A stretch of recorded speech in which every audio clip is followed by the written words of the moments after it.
ओशो के दीवाने हम आनंद मनाते हैं, हंसते गाते, हंसते नचते गाते हम ध्यान में जाते हैं। बेसिकली हमारा मूल स्वभाव आनंद ही है और हम खोज भी रहे हैं, चाहे जिस रूप में खोजें, चाहे धन के रूप में खोजें, चाहे पद के रूप में खोजें, चाहे प्रतिष्ठा के रूप में खोजें, हर रूप में हम छद्म रूप से छिपे हुए आनंद को ही खोज रहे हैं। और ये हमारा आनंद खो गया है। कैसे खो गया है? हमारा मूल स्वभाव है वो कैसे खो गया है? हमारे भीतर जो मूल स्वभाव है उसमें कुछ परतें जम गई हैं। इसलिए वो जो हीरा जो हम लिए बैठे हैं उस पर मिट्टी की परतें जम गई हैं। और चूंकि मिट्टी की परतें हैं इसलिए बड़ी आशा है, क्योंकि हीरा तो शाश्वत है, ड्यूरेबिलिटी है इसकी। शाश्वतता के कारण ही हीरा की इतनी कीमत है, क्योंकि हीरा एक जैसा ही रहता है, शाश्वत है वो।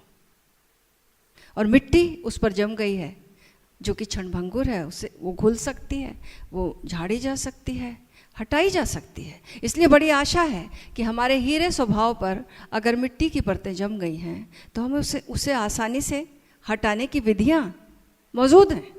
योग में जो भी विधियां हैं इसी परतों को हटाने की विधियां हैं कि हमारे हीरे को जो हम लिए बैठे हैं इस पर जो परतें जम गई हैं मिट्टी की, परत दर परत, जैसे प्याज के छिलके परत दर परत निकालें तो बीच पीछे क्या बचेगा? वो मूल स्वभाव हीरा स्वरूप है। एक बार श्वेतकेतु गुरुकुल में पढ़ने गया है, गुरुकुल से शिक्षा लेकर लौटा है, अपने पिताजी के चरणों को छुआ है। उसके पिताजी ने बोला, बेटे बगीचे में जाओ और वो वृक्ष लगा है उसका फल ले आओ। श्वेतकेतु बोला, बिल्कुल जी पिताजी, और लेकर वो फल लेकर आता है। पिता कहते हैं, बेटा इस फल को तोड़ो। बेटे ने उस फल को तोड़ा, फल तोड़ा तो अनेक बीज निकले। पिताजी पूछते, ये क्या है? बोला श्वेतकेतु, बीज है। अब पिताजी ने बोला, बीज को भी तोड़ो। अब बीज को भी तोड़ा, कुछ नहीं था। पिताजी पूछते, ये क्या है? तो बोले, यहाँ तो पिताजी कुछ नजर नहीं आता। पिता ने कहा, जहाँ कुछ नजर नहीं आता, इस शून्य में से, इसी से ये बीज, इसी से ये पेड़, इसी से ये फल लगे, और ये फल से फिर बीज, और फिर बीज से फिर इसी शून्य में समा जाता है सब कुछ। हमारा होना भी ऐसे ही परतों में है। इसी शून्य से हम आते हैं और चीज़ें विकसित होती हैं, और उसके बाद वापस उसी शून्य में हमारा जाना हो जाता है, जिसको कि जैन टर्मिनोलॉजी में कहें तो हम सब निगोध से आते हैं और हम सब मोक्ष में चले जाते हैं। आते भी वहीं से, चले भी वहीं चले जाते हैं। इस आने की जगह में, इस शांत और इस निराकार और इस शून्य स्थान में एक संगीत गूंज रहा है।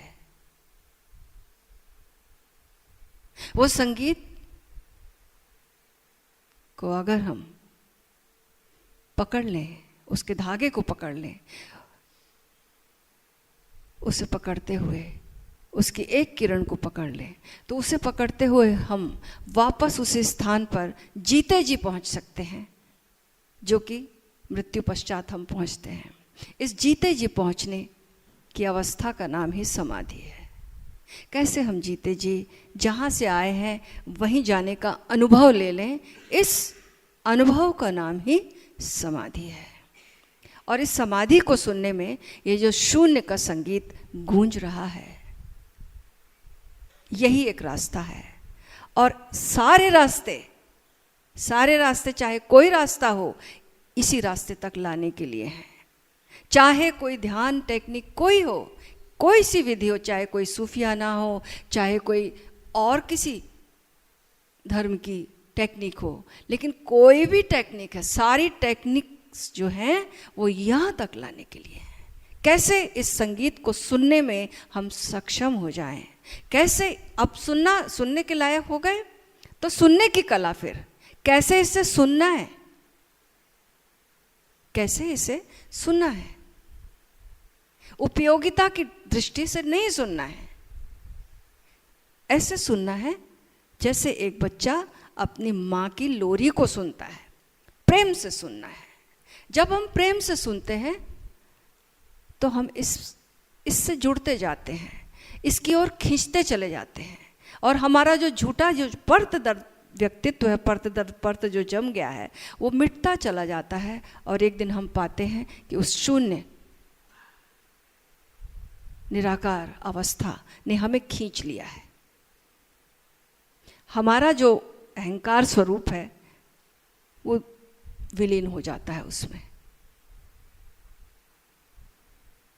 तो सबसे सुंदर माध्यम ओंकार।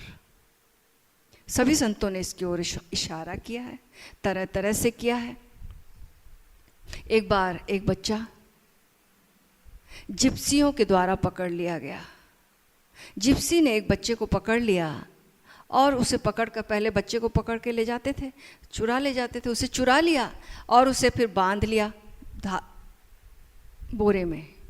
मुंह भी उसका बंद है, मुंह पे कपड़ा भी लगा है और उसे ले जाया जा रहा है। वो चीख भी नहीं सकता, देख भी नहीं सकता कहाँ ले जाया जा रहा है, आंख भी बंद है।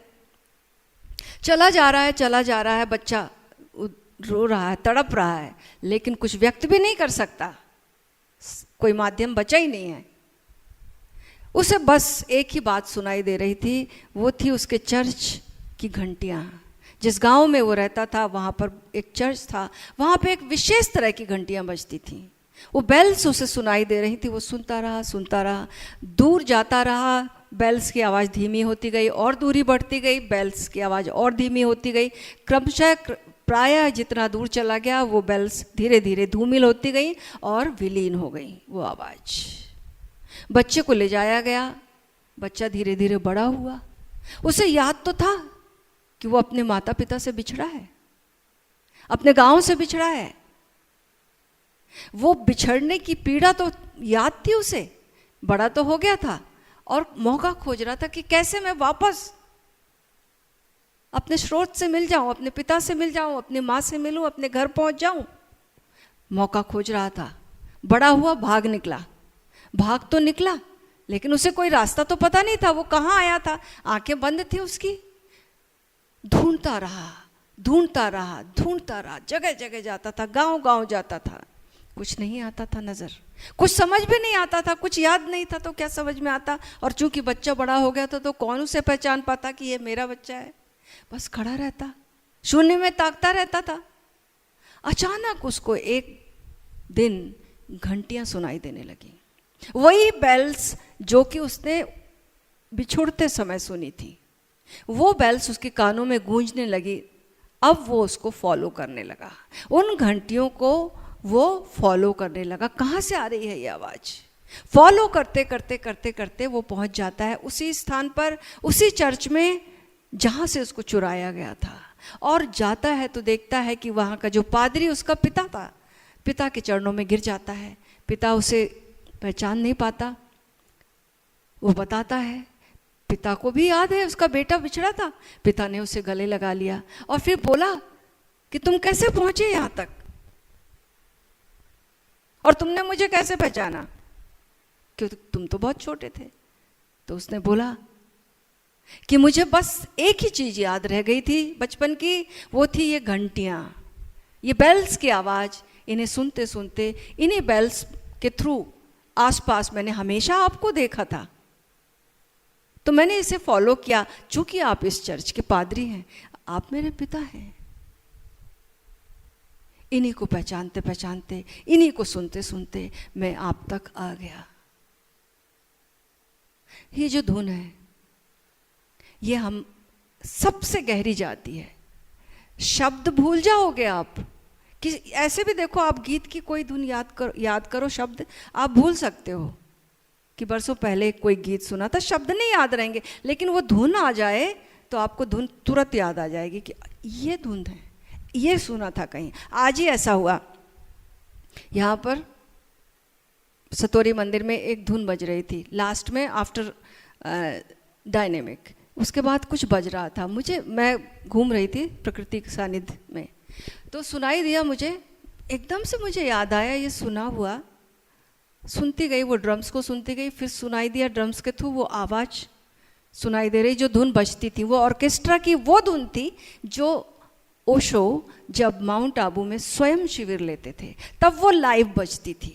उस समय की वो धुन एकदम से कहाँ बसी होगी, कितने भीतर, कितने अंतरतम में। तो धुन हमारे सर्वाधिक गहनतम केंद्र में बसी हुई है, बस सुनने की कला चाहिए, हमें कुछ करना नहीं है, बस जैसे उस धुन को सुनते हैं, उस गूंज की धीमी आवाज को सुनते हैं, उस आवाज को सुनते सुनते वो तेज होती जाएगी और हमें एक दिन वो आवाज स्वयं अपनी ओर खींच लेगी और हमें अपना स्वरूप, भूला हुआ स्वरूप याद आ जाएगा और हमें पता चलेगा हम तो हीरा लिए बैठे थे और हम नाहक भिखारियों की तरह घूमते थे। ये हीरा हमारा स्वभाव है। कबीर साहब जिसको कहते हैं ना, हीरा पायो गांठ गठियायो, बार बार बा को क्यों खोले, मन मस्त हुआ तो क्यों बोले। तुम ऐसी मस्ती छा जाती है, ऐसा आनंद छा जाता है, जिस आनंद को हम भूल चुके थे, जो आनंद से हम दूर निकल आए थे, उसी आनंद में हमारा फिर प्रवेश हो जाता है। तो आए, उस धुनने की जो विधि है वो ओशो ने बहुत सुंदर विधि बताई है, जो कि योग में भी पतंजलि के प्रवचन में ओशो ने उस विधि की महिमा को बताया है, जिसके कि 4 तल होते हैं, बैखरी, मध्यमा, पश्यंती और परा। इन 4 तलों के थ्रू जब हम इसकी प्रैक्टिस करते हैं, बैखरी ऐसे जैसे कि अब मैं बोल रही हूँ आपसे, ये बैखरी का तल है, लेकिन मैंने बोलने से पहले मेरे भीतर एक तरंग उठी होगी कि मुझे क्या बोलना है, वो तल मध्यमा का है। अभी मैंने बोला नहीं है, लेकिन मेरे जहन में भीतर आ गई है, वो जो तरंग उठी है वो मध्यमा की है। और उस तरंग को कोई देखता है, जानता है, वो पश्यंती है, वो देखने वाला। और उस पश्यंती के पार वो जो हमारा अस्तित्व है, निराकार शून्य अस्तित्व, परा, इस परा तक ये ओंकार की विधि हमें ले जाती है।